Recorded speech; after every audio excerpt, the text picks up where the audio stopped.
I'm your host, Michael Callahan. This is Where We Go Next. And whether it's 2009's Tea Party movement on the right, 2011's Occupy Wall Street movement on the left, or the populist movements growing within both parties today, a lot of Americans agree this economy doesn't seem to be working for them. Globalization has shipped jobs overseas. Multinational corporations help craft legislation behind closed doors. And our very government, that is supposed to be by and for the people, too often puts the interests of big businesses ahead of our own. Our guest this week points towards a bold solution that puts citizens first. Grace Blakeley is an economist, journalist, and political commentator. She is the author of Stolen: How to Save the World from Financialization, The Corona Crash: How the Pandemic Will Change Capitalism, and her newest work, Vulture Capitalism: Corporate Crimes, Backdoor Bailouts, and the Death of Freedom. Grace, thanks so much for joining us. Thanks for having me. It's great to be here. Well, I am so glad that we're both glad that you're here. You've created a bit of a problem for me, Grace, because usually when I'm reading a book, the text that demands to be highlighted because of the density of its information or eloquence of its argument is easily identifiable because it happens once or twice per page at most. Here, however, the difficulty was figuring out what not to highlight, so thank you for that.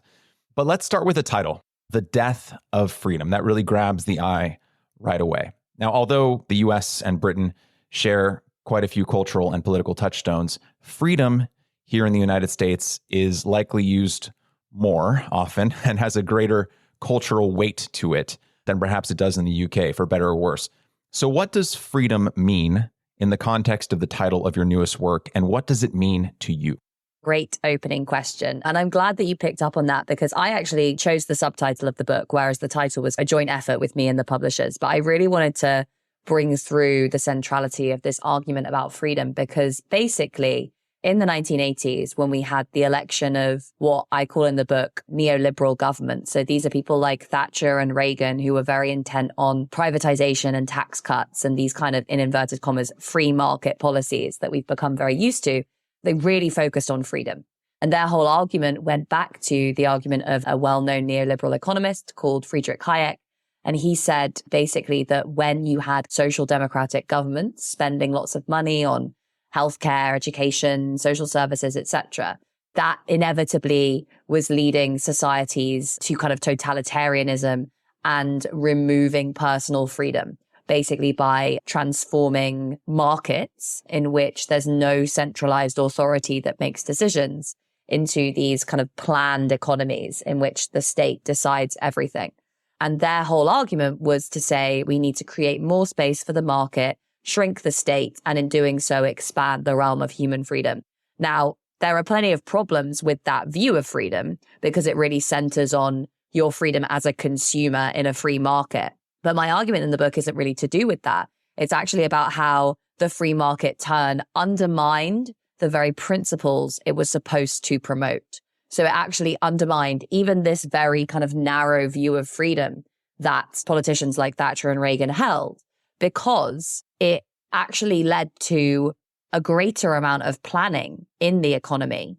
It was just that the planning that we see is now being undertaken by big corporations or businesses that are in the pockets of those big corporations or financial institutions or unaccountable international organizations. So rather than having nice free markets with lots of small producers and governments that are completely separate to those markets, we have this kind of monstrous toxic melding of public and private power, which has basically allowed elites at the top of the economy, the most powerful institutions in business and finance, to create their own spheres of power. So you see this with the big monopolistic firms like Amazon, the big financial institutions, the big tech companies. They have an immense amount of power within their markets over consumers, over workers, over the direction of innovation.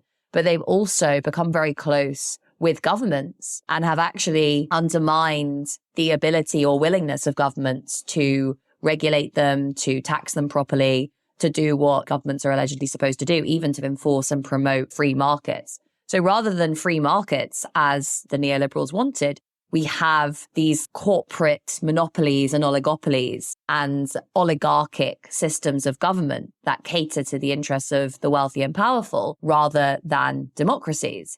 And this has really drastically undermined people's freedom in loads of different ways. So if you just take the very narrow neoliberal view of freedom, just your freedom as a consumer, this has been drastically undermined by the growth of corporate power.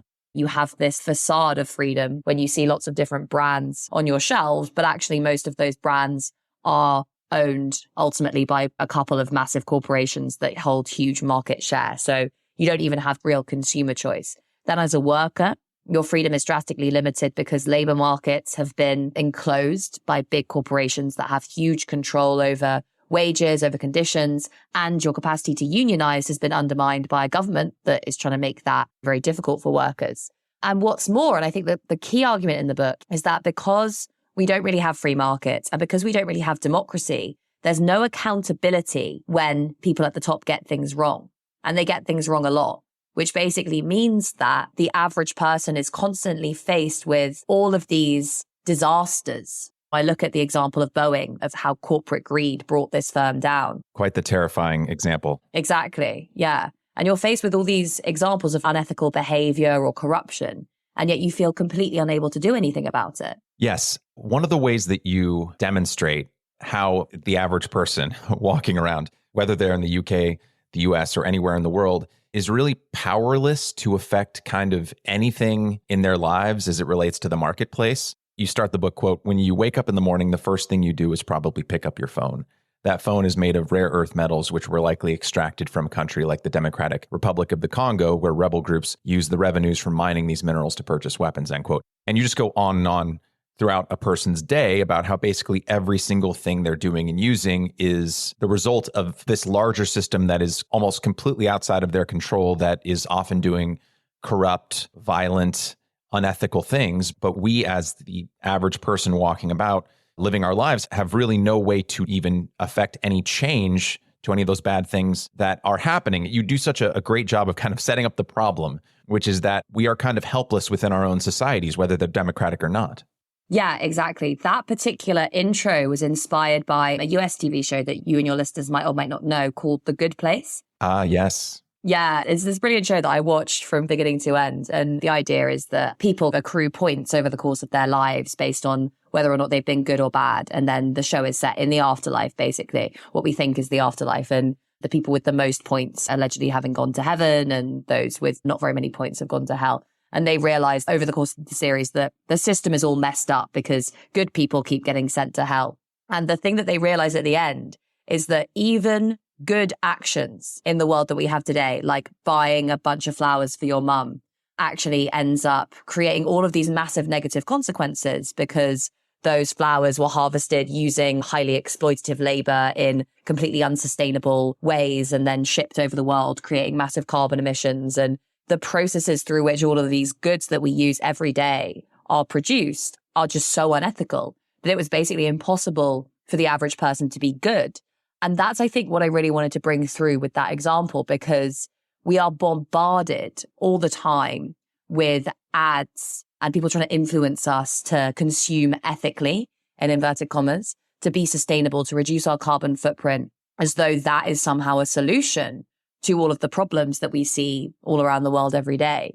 And I wanted to show that even that kind of attempt at ethical consumption ultimately cannot insulate someone as an individual from all of the kind of toxic systems that underpin global capitalism. So basically, it underpins this feeling that The Good Place highlights, that like there is no escape from these ultimately really unethical systems.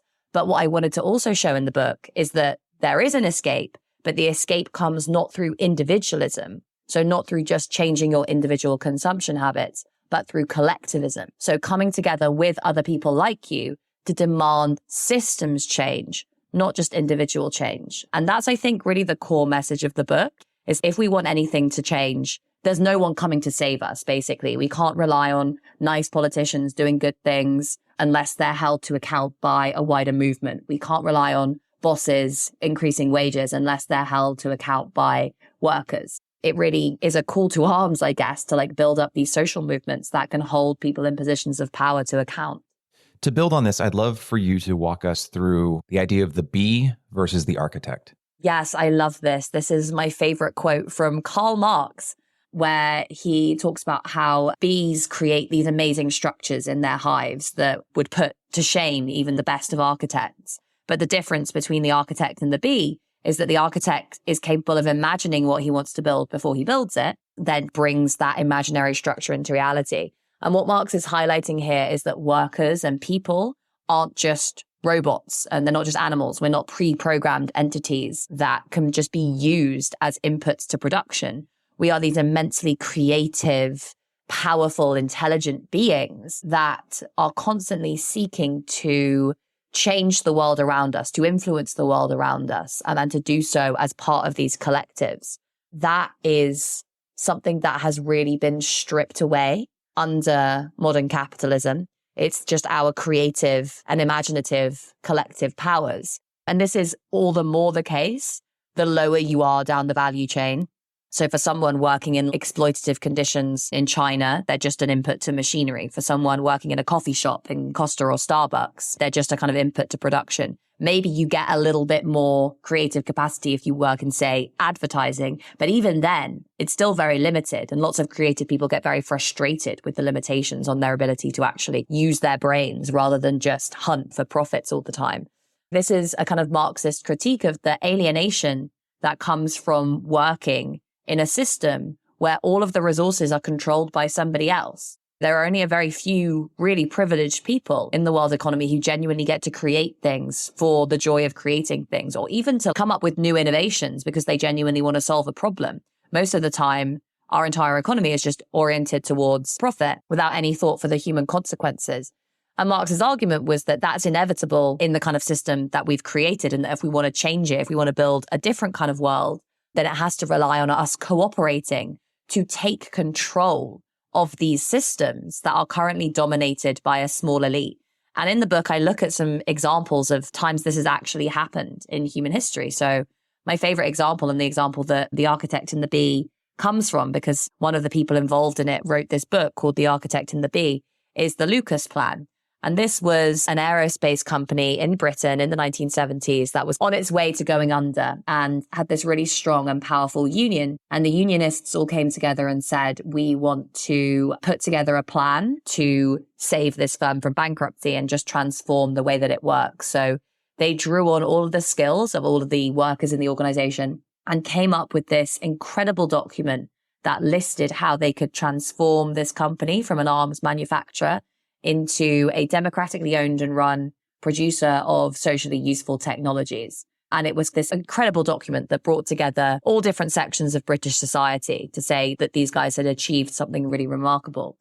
Ultimately, it was crushed by Thatcher as part of this ironically termed free market revolution. What I argue in the book is that the free market revolution was never really about freeing markets. It just ended up creating monopolies. Instead, it was about ensuring or promoting, maximizing the power of bosses over that of workers. So the Lucas Plan is, I think, this fantastic example, and there are lots of other examples that I list in the book, of the astonishing creative power that human beings have when they come together to design and redesign their worlds, and how that power is just so limited and closed off in the kind of capitalist economies that we have today.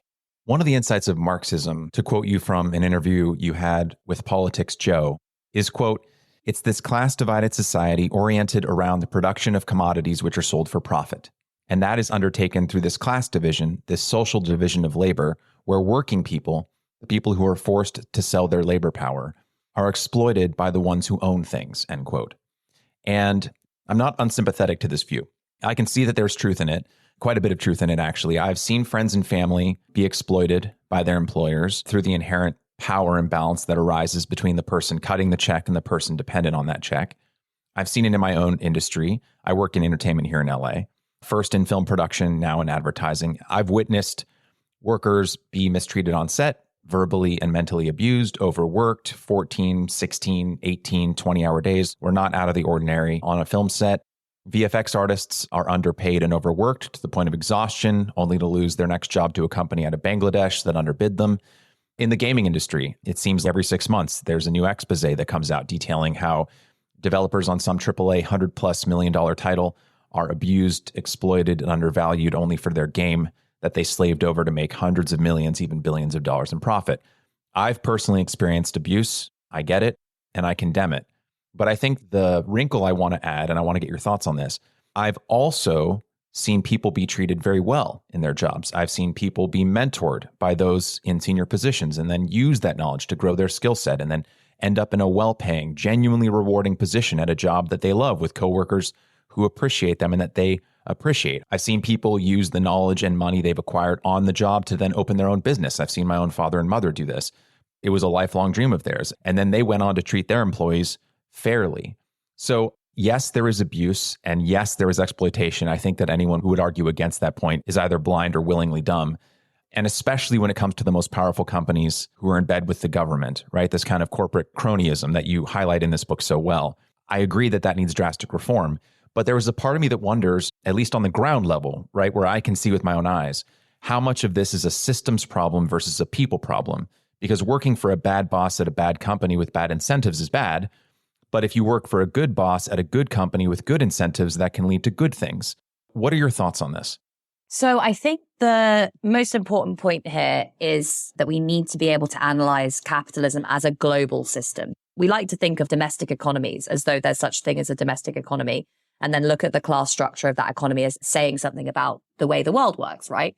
And a big argument, and an argument that I address in the book that we've seen, is that we've had the rise of well-paid, stable, vaguely enjoyable forms of labor in the rich world and the rise of the middle class, basically, and that's something that can be replicated globally. But if you actually look at the vast majority of work that's undertaken on the planet, it's undertaken in horrendously exploitative conditions where those generous and human relationships are very limited. So it's sweatshops in China and Southeast Asia and India and commodities mining in Africa. And this is really what generates the stuff that is the foundation of the global economy. So the kind of expansion of service work in the rich world is actually dependent upon an expansion of immensely exploitative manufacturing and extractive labor in the rest of the world. And when you look at the global economy, the division of labor that you see looks a lot more like the, say, division of labor that you would have seen within the UK in like the 1860s, in that you have a very large and hyper-exploited class of workers producing things, a kind of small to medium-sized managerial class doing things like finance operations, managing the labor of everyone else, advertising, etc. And then a very small owning class that owns all the stuff. What's happened with globalization is that those managerial positions have become concentrated in the rich world with relatively better conditions, whilst the highly exploited labor has been concentrated in the poor world. And that's how we've stabilized our democracies, basically, and convinced people that capitalism isn't inherently exploitative. It's by providing a certain section of the global economy and an important section of the electorate in rich countries with relatively better paid jobs that have, slightly more autonomy and freedom, and concentrating really horrendously exploitative labor in the rest of the global economy. But it's critical to point out that all of that service work is premised upon the manufacturing and extractive work that's taking place everywhere else. You couldn't have a big professional managerial class if it wasn't managing anything. And the thing that is managing is this massive globalized production process that largely takes place elsewhere. So if you look at like the vast mass of working people around the world, they do exist in horrendously exploitative and oppressive conditions. And the fact that there's like this slither of people who don't doesn't really undermine this argument that capitalism is inherently exploitative. But there's another point here that I think is really important, which is that as we've seen global growth slowing, even those kind of professional managerial jobs, and actually crucially, as we've seen AI and technology play a more important role, even those jobs have become what David Graeber would become more bullshit jobs, right? With less kind of creative capacity, often lower pay. A lot of those jobs are being destroyed or continuously outsourced. Some of them are being taken up by AI. So there is this like hollowing out of that middle class. And that work is becoming often harder, longer hours, less creative, and more difficult and more challenging. And there are fewer people doing it. I use the example in the book of call center workers. This is supposed to be an example of like a cushy, easy job with potential for bettering yourself and getting up the hierarchy. And actually, when you look at the way in which these people are monitored often using technologies to make sure that they are literally going to the toilet once a day. It's the same with Amazon workers in rich countries as well. Then the highly exploitative relationships that exist within those sectors become much clearer. So what I would say is that, of course, there are nice employers. There are small and medium-sized businesses that exist within their local communities, treat their workers nicely. There are even nice employers within big companies. This is not a critique of individuals. There are often good people in all the systems that we've created. The issue is that it comprises a vanishingly small proportion of the total economic activity that takes place within a capitalist economy, the vast majority of which is really dependent upon hyper-exploitation of the poorest people on the planet.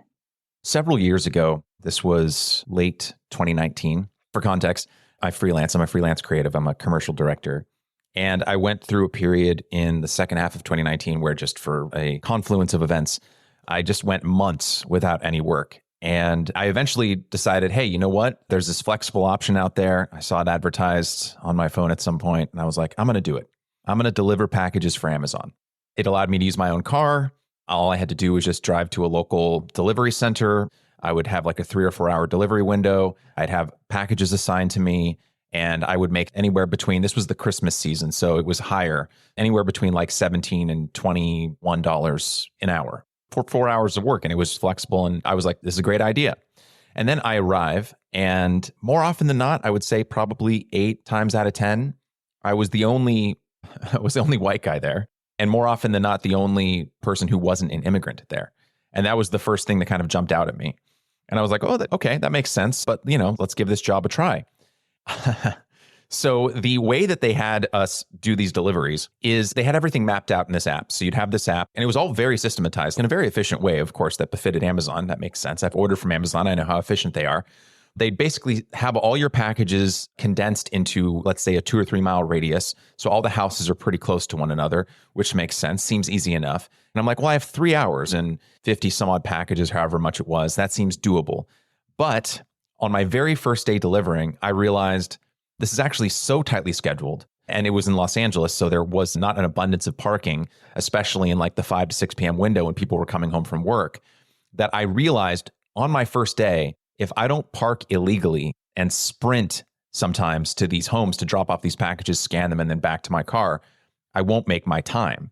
And on the very first night that I was delivering, I was like, let me see if I can just park legally, follow the law. Because if I park illegally and get a ticket, Amazon has said in their small print that they're not going to be liable for reimbursing me for the ticket that I get while driving for them. And so my very first night there, I'm parking legally, looking for parking, circling blocks, etc. And I get a call an hour and a half into my 3 hour shift saying it was my first warning. I get 3 warnings in total. And that if I'm unable to make my windows 2 more times, I was going to be restricted from ever delivering for Amazon again. I quickly realized if I literally don't break the law in order to deliver these packages within the very, very constricted time window that Amazon has allowed me to deliver these packages in, I won't be able to work for them again. So they're in effect incentivizing me to break the law in order to make their deadlines. I quickly realized, okay, I can see how something like this can be both a good opportunity for people who need flexible work, but I also can see how this can quickly become exploitative and why this might be attracting a certain class of people. That is absolutely fascinating. Yeah. But again, I want to play devil's advocate here because I think it's a tough problem to solve because globalization has decimated small towns. It's destroyed communities. It exploits people, which I got a small glimpse into. But it also makes possible the kind of interconnected global trade and 24-hour next day delivery system that honestly helps a lot of people.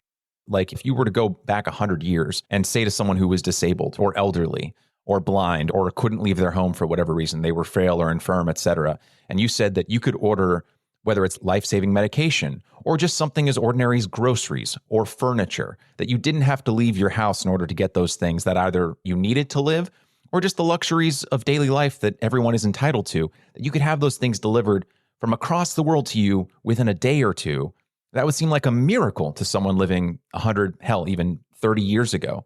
Globalization does leave a lot of disaster in its wake, and it does exploit people, either in countries like the US and the UK, and especially in developing countries like the ones you've mentioned. But how do we preserve the good, the way that globalization has changed so many lives here and elsewhere for the better? Yeah, so the whole premise of my book is really about how we take control of these large and unaccountable systems, make them more accountable, make them more fair and more sustainable and more democratic. So it's basically a call for the democratization of the economy. Part of that is, for example, imagining a system like Amazon, but one that is democratically owned and governed. Perhaps a workers' cooperative version of Amazon, where you have these examples of workers' cooperative versions of Uber, right? Where the workers band together and own the app, and then they are in much greater control over their conditions and also are holders in the returns from that company.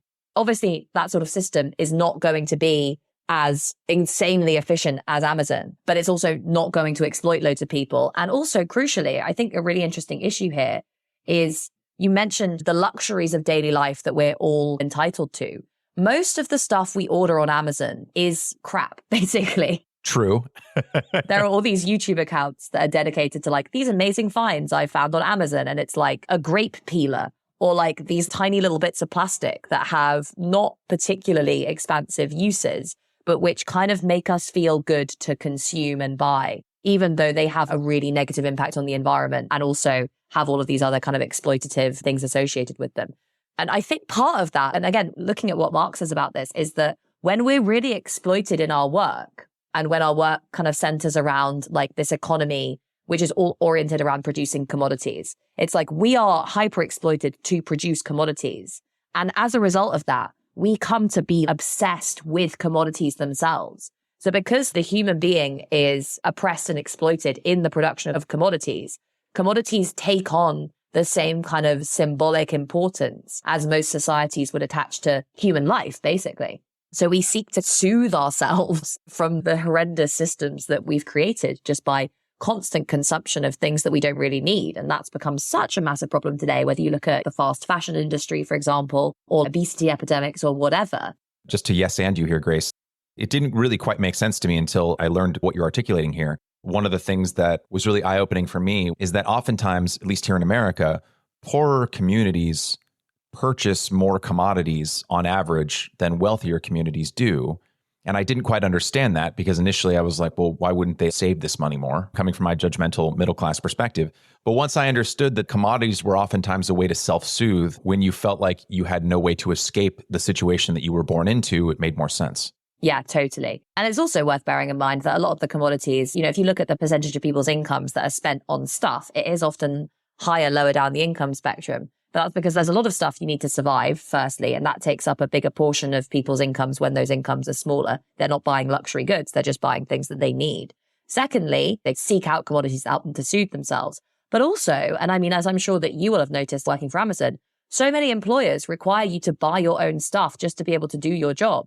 They require you to, as you saw, spend money on parking tickets because they require you to park illegally. There's so many costs, or actually something that we don't have here in the UK, but they require lots of money to be spent on health insurance, which again, we don't have because this is something that's socialized. But there are so many what were formerly socialized or collective costs, whether those are costs of the equipment for doing your job, the cost of education, the cost of healthcare, the cost of social care, that have been steadily privatized and have been forced onto the individual. And that always creates much more of a weight on individuals that are lower down the income spectrum, such that we're now in this situation where in the UK, we've just had this study that's shown that poverty has gone up substantially because of the cost of living crisis, because things are getting more expensive for people and their wages aren't keeping pace. And a quarter of children are living in absolute poverty, not relative poverty, absolute poverty. So they cannot afford the basic things that they need to survive. And the problem is even worse in America. The shocking thing about the US is that life expectancy is declining.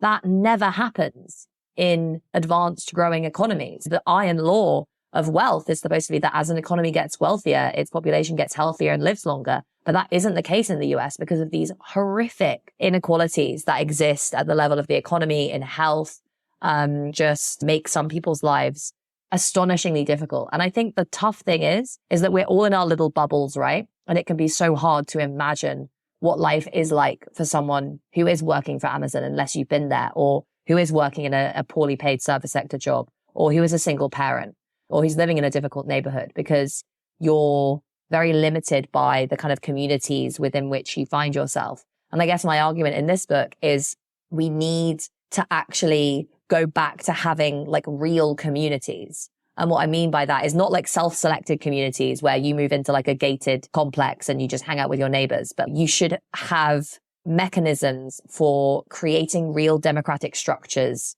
within your workplaces and your communities, and also just making the government more democratic. So there should be forums for people to come together with fellow citizens to work out issues. And in doing so, you meet people who are not like you. The participatory budgeting movement is a great example of this, where local people were given the power to set their municipal budgets. It started in Brazil. And all of these people came together and they put much more money into healthcare and education and drastically improved their local environments. And it was because this wide array of citizens from all different walks of life were forced to come together and discuss the things that were important to them and resolve those issues in a fair, reasonable, and democratic way. And that's something that we're really missing as individualism has taken over our societies. You've mentioned Karl Marx here. You mentioned him in the book. You point to his criticisms of and insights into capitalistic societies. Communism, though, the word communism is only mentioned twice in the book, but that was Marx's ideal form of government, his ideal economic system. Democratic planning. Is it different from communism? Is it the same? Is it a variation on that? Is it a rebranding? How does it differ? The whole idea of communism in Marx's writing is not really laid out at all. It's this kind of ideal utopian scenario, which is like the end of history and everyone just comes together and conflict doesn't really happen anymore, at least over kind of economic things.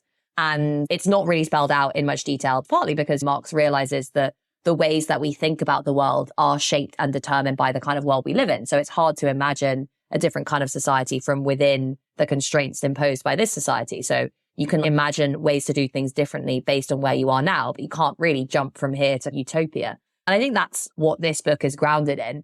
It's based on the idea that any change that we want to see will only come when people build power that will allow them to counteract the concentrated power of elites. So basically, it's not starting from the position of saying, imagine a perfect world and then tracing back, how do we get there? It's saying, look at the world we're in now, look at where power is, and let's figure out how we shift that power and start to bring it back down to everyone else from the way it is now, where that power is concentrated in a very small number of hands. And I think this is really the Marxist and socialist way of thinking, which is about how you build power in the world as it is now. It's not about imagining utopian different ways of organizing society. There is some of that in there, but like the real day-to-day work of most socialists has always been organizing in the world as it is today and trying to shape it in line with these ideals that are laid out in Marxist thinking, but not by coming up with exhaustive blueprints for how the world is going to look. It's like the grubby work of organizing trade unionists or building community enterprises at a local level. It's not the kind of sexy work that we're often treated to in these polemics about the economy of like coming up with radical new policy solutions and getting the government to implement it. I think that's partly where this book came from, is my frustration with reading the same book over and over again, which listed the same set of problems in the economy and then came up with a variation of the same set of policy solutions and said, all we need to do to change things is just have the government change the way that policy works. And I was just like banging my head against the wall, like, you don't understand how governments work. We have to understand capitalism as this whole system where what the government is doing is influenced by the balance of power in society. Unless you are helping people to build power from the ground up in order to hold our politicians to account, they're just going to carry on doing the things that benefit the corporations, no matter how many books you write telling them that they need to do things differently. So this is really a call to say, how do we build power now to hold those at the top to account?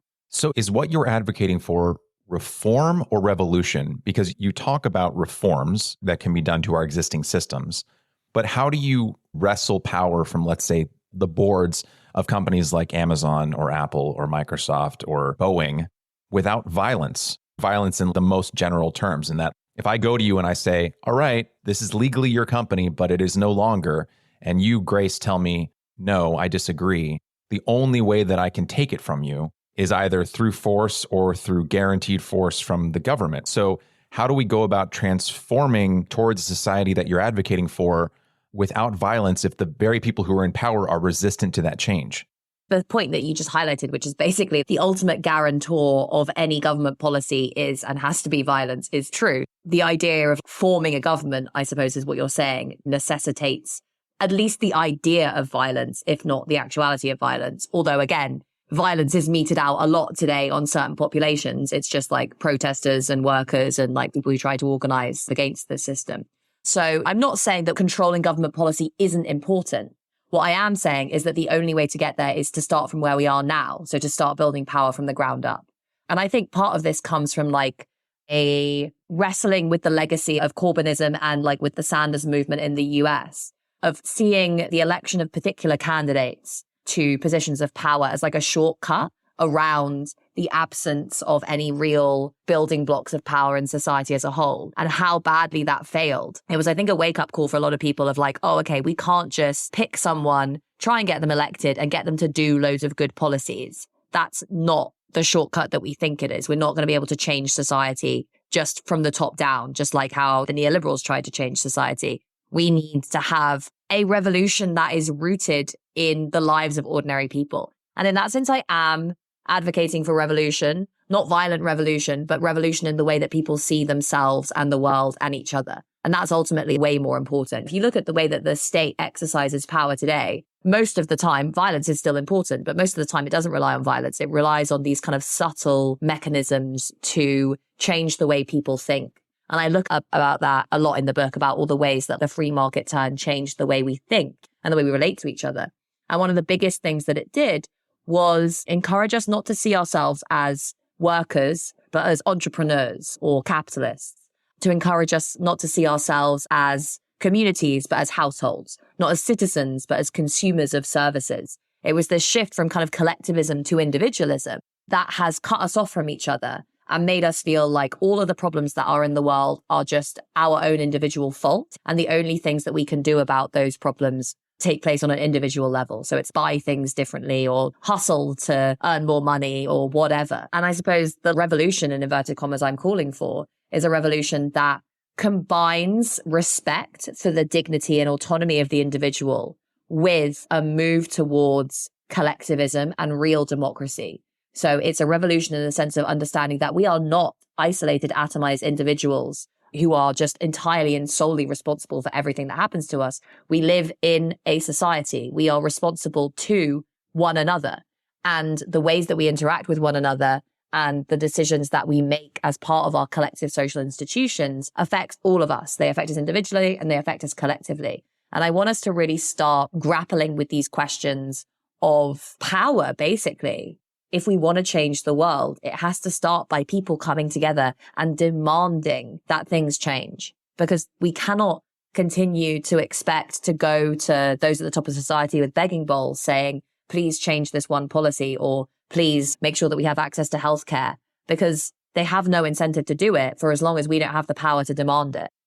The idea of the increasing atomization within society and our disconnection from one another is a recurring theme of this podcast, and I think a 5-alarm fire here in America, and I imagine in the UK. And the idea of us becoming, I don't know, portals for or enablers of sheer consumerism as a replacement for, and I'm saying this as an atheist, religion, community, family. It's really troubling and gross. And so I'm 100% with you there.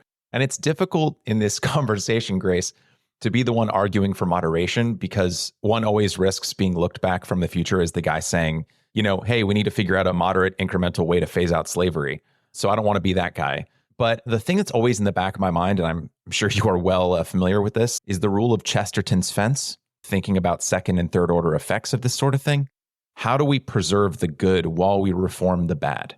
To loop back to something you said a second ago, the general theory of democratic planning, and I hope that I'm doing your idea justice here. The good and the bad thing about democracy is that everyone gets a say. And there are, and I'm sure you've talked with these very people, there are a lot of people out there who would disagree with you vehemently. And I'm using general you. It could apply to me. Dislike you, hate you. Everything that you stand for, they're against. Generally really bad people, even just setting aside people with criminal intent, just people with really bad ideas. And that's the sloppy, messy thing about democracy. When I'm talking about preserving the good, if we're to reform the system in such a way while giving everyone a say, what happens if through the very power of democracy, people with really bad ideas overpower you. When you talk about preserving the good, we need to think about what the good is. And the good is basically us. All of the good that exists in this system comes from the good that is done by human beings, just as the bad in this system comes from the bad that is done by these systems that we've constructed that encourage human beings to behave in particular ways. So if we want more good, we have to design systems that facilitate good. And I think what you've just been speaking about shows that the way that we've designed systems today brings out the bad a lot of the time. And the reason for that is the combination of individualism and mass communication.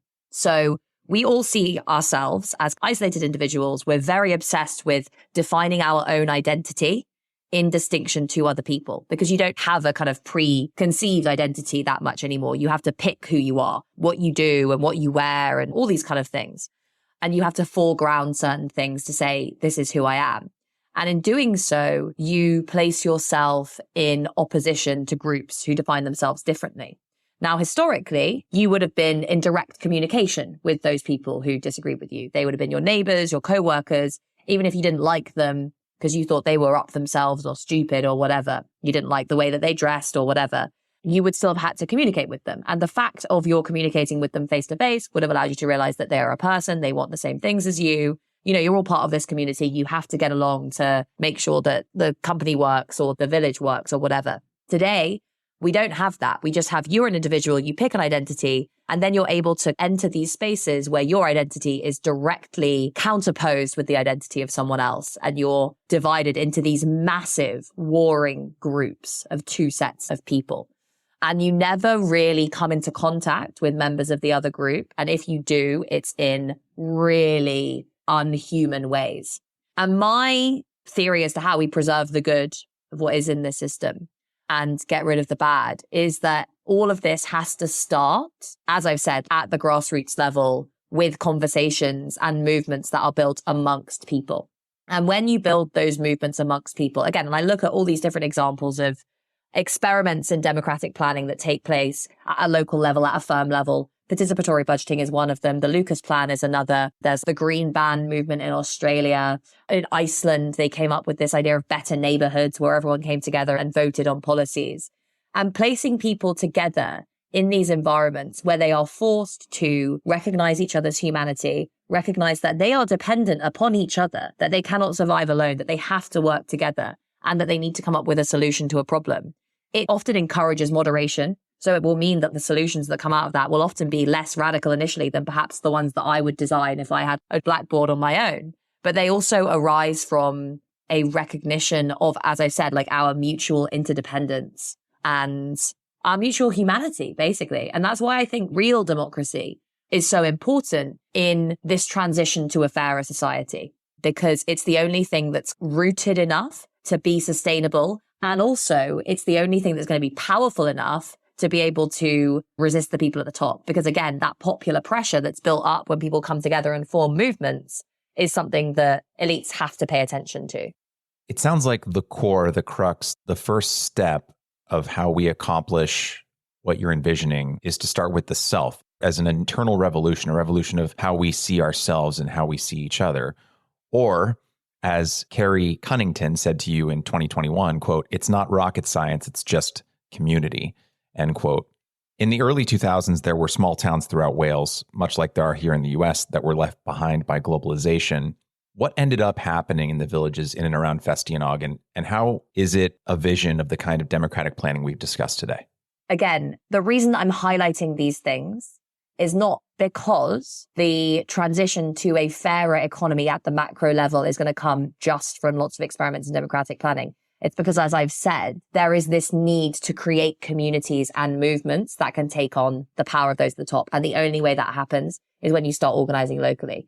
And also, these movements can do good things for the people that are involved in them. In fact, that's a lot of the time the only reason that people do get involved with them. So somewhere like Blaenau Ffestiniog, which is this small village in North Wales, it was like a former slate mining town, very poor. Politicians came and went saying, this is a left behind town, what can we do? Eventually, the local people in the community took matters into their own hands and started forming community enterprises, cooperatives. They started a community energy company that made use of hydroelectric power and reinvented and reimagined their community. And suddenly everyone started paying attention and being like, wow, this is amazing. And then they were able to act like a big corporation, less powerful, but still they organized within the Welsh government to say, this is what we need. We need more of this. You need to give it to us. So there was this transition from this local movement that was about ameliorating people's conditions to this political movement that was about changing the way that society worked. And I think that is the way that we need to think about these things. Everyone approaches the problems with the world basically wanting easy solutions. And by easy solutions, I don't mean technically easy solutions. I mean solutions that don't require us to think about power, that don't require us to think about how people actually work or how political change actually happens.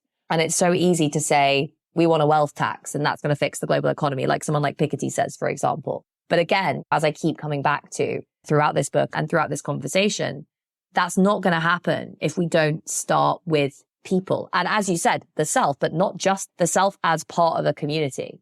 Maybe the first awakening comes in the self, maybe by reading my book. You realize that you're not this isolated, atomized individual. That doesn't change anything until you start organizing with other people.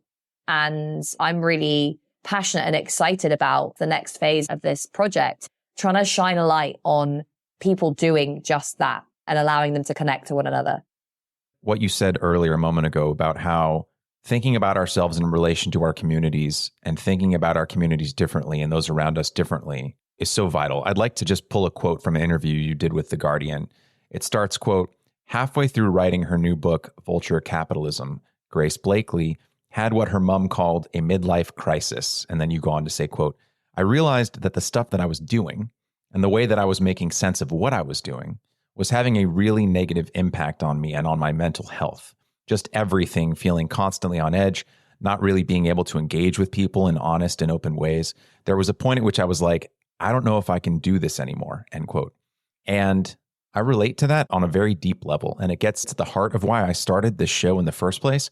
I feel that much of our division today, to a point you made earlier, is driven by our need to root our identities often in our political labels, which leads to this tribalistic us versus them thinking. And so then when it comes to trying to have discussions around really important, vital topics like how we form our economies, our communities, we don't actually discuss the ideas at all.